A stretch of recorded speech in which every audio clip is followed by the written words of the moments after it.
Abdurauf Fitrat she'rlaridan. Ilm bilan yuksalar elning sha'ni, ilmsiz qolsa so'nar millat joni. Uyqudan tur, ko'z och, ey yosh avlod, bilim bilan ochilar barcha yo'lot. Zulmat ichra yoqilgan bir chiroq ilm, u yo'q bo'lsa yo'qdir baxt ham tilsin. O'qi, izla haqiqatni tanib, shunda topursan kelajakni yoritib. Abdurauf Fitrat 1886-yilda Buxoro shahrida tug'ilgan. Dastlab eski maktab va madrasada tahsil olgan. Keyinchalik bilimini oshirish maqsadida Turkiyaga borib, u yerda zamonaviy fanlar, adabiyot va siyosat bilan yaqindan tanishadi.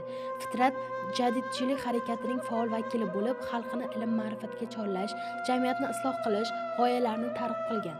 1937-1938 yillardagi siyosiy qatag'onlar davrida u xalq dushmani sifatida ayblanib 1938-yilda qatl etilgan. Abdurauf Fitrat o'zbek xalqining ma'naviy va madaniy taraqqiyotida beqiyos o'rin tutadi. Jadidchilik harakatining yetakchisi Fitrat jadidchilik g'oyalarini faol targ'ib qilib, xalqini jaholatdan chiqarish, zamonaviy bilimlarga yo'naltirishga harakat qilgan.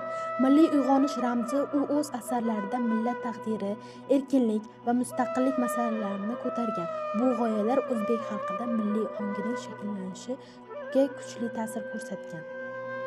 Abdurauf Fitrat serqirra ijodkor bo'lib, she'r, drama, publitsistika, ilmiy va falsafiy asarlar yozgan.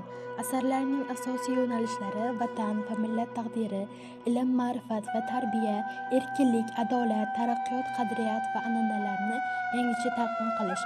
Mashhur asarlari Munozara, Hind sayyohining qissasi, Abulfayzxon, Qiyomat, Oila, Sayha. Fitrat dramaturgiya sohasida ham muhim ishlar qilgan. O'zbek milliy teatrining rivojiga ham katta hissa qo'shgan odamlar qatoridan joy olgan.